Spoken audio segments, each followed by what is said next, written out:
از تماشای لحظه‌های جالب آمکان‌های دلربای انتالیا برمیگردیم با تالار ورزشی که روز سیوم گران پری را استقبال میکند. در حال ما از کامرانشاه آغاز میکنیم.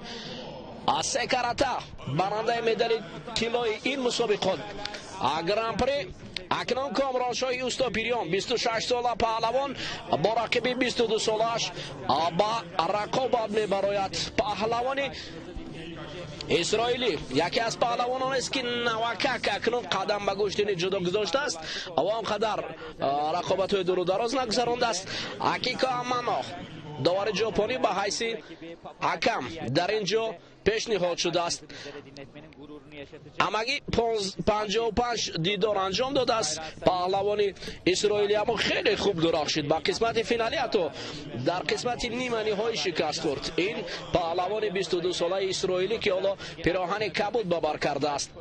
هیئت دسته منتخب جمهوری تاجیکستان امروز کامرانشاه را میبینیم.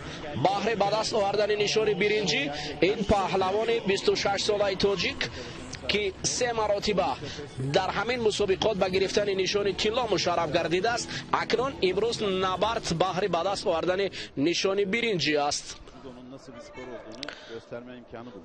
رقابت آغاز شد دوستان عزیز. در حال گالان پهلوان اسرائیلی به هجوم می‌گذارد، اما کامرانشاه حالا لحظه خود را کنار گرفته ایستاده است. آوا برای داشتن از گریبان رقیب گالان را شیدو هم اینجا هر دو را شیدو نشان میده. من فکر میکنم از کامرانشاه گالان گشتین نگرفت. ایته گالان حالا اکنون هر دو هم رقابت را آغاز کردند. یکی اصول گاشی و دیگر اصول کاتاگوروما را به کار میبرد. کاتاگوروما این اصول است که از دست داشته پهلوان اسرائیلی سرواریده داخل دست کامرانشاه کردن رو میخواهد. اما اصول گاشی تکنیکای کمری میگویند. با کار رفتن این فقط تکنیکی که برای این جفت دوست دار است. حالا ببینید هجوم های کامرانشاه برای به دست آوردن نشان برنجی خوب تر است. پیوسته هجوم میکند. اکنون این میدان دلاوری را بعد از گفتگوهای خیلی زیاد ما پزمان شده بودیم. دائما آرزو میکردیم که پهلوانان ما در قسمت های فینالی افتند. اکنون بالاخره کامرانشاه دوباره برگشت به این میدان. فکر میکنم این برگشتی و دیگر ترک این میدان نخواهد کرد، چون که الکی زمانی هم فرا رسیده است که باید پهلوانان ما نه به خاطر شاید گوشتین ها را در نظر دارم به خاطر توفه های ناچیز، بلکه به خاطر آبروی وطن مبارزه برند، چون که امروز آنها را لازم است که در مقیاس جهان پرچم بردار کشور باشند. این میدان نبرد است، آبرو است، شرف است. از این خاطر برگشت کامرانشاه اوستاپیریان به میدان دلاوری باوری دارم که ترک این میدان نخواهد کرد. حالا کمیکات برای این دو ورزشکار مشکل افتاده است. گریبان یکدیگر را پیدا کردن کمی کار مشکل است. اوا دست و گریبان کامرانشاه میگیرد. اکنون امکان دارد برای انجام دادن اصول. اوا گالان پهلوان اسرائیلی نیست. با قسمت نیمه های رسیدنش رقیبان پرزور را شکست. اوه فارین یک وزاره برای کامرانشاه کار کردن عجیب بود، خیلی شایسته بود، خیلی حالا در حالت تکرار میبینید. ببینید آستین داشت و سر کیت فنمان اصور گاشه با طور اعلی اجرا گردید. دوباره چنگال و گریبان میدارد، چون پلنگی که سگ را جویا میشود دوباره برای افتادن رقیب کوشش کرد. گالانتی در دفاع خوب خود را نگاه می‌دارد، اما نبرد خیلی خوب را کار کرد. حالا دوباره اکنون پهلوان ما کامرانشاه اوستاپیریان برای گذشتن با اصول کوشش میکند.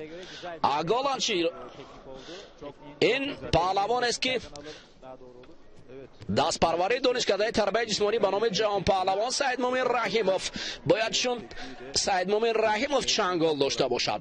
در اصل چونین چنگال پرقوت را کامرانشاه دارد. ببینید دوباره آفرین اکنون کار را تماما کامرانشاه دیگر کرد. نشان برنجی در دیدار اول کامرانشاه شروع گردیدن. این برنجی خیلی خوب درخشید در فضای صاحب استقلال کشور. اکنون نشان کامرانشاه خوب بود. ایپان را گرفتن وزری اما 2000 تشکیل داد در مجموع ایپان. آفرین بازگشت کامرانشاه اوستاپیریان با میدان نبرد با میدان دلاوری بحر معرفی کشور را احسن. من باوری دارم که کامرانشاه ترک انگشت نشان میدهد 3 مراتبه با گرفتن نشان طلا مشرف گردیده بود. این نوبت اکنون قدم به قدم باز برمیگردد. آقا بیایید دوستان عزیز لحظه های جالب و خاطرمان هایلایتی میگویم در گشتن جدا ببینیم و در این شام حلاوت بریم. دیدار پهلوان تاجیک با چنین اصول زیبا است. انا این است یادداشت از گشتن ملی برای کس بسیار هم لذت میبخشد.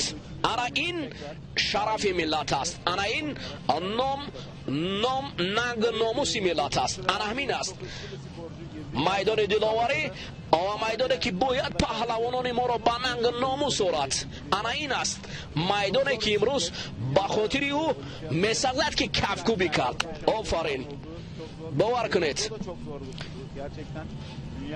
وقتی که فرام تاجیکستان میگویند کس بسیار حلاوت میبرد.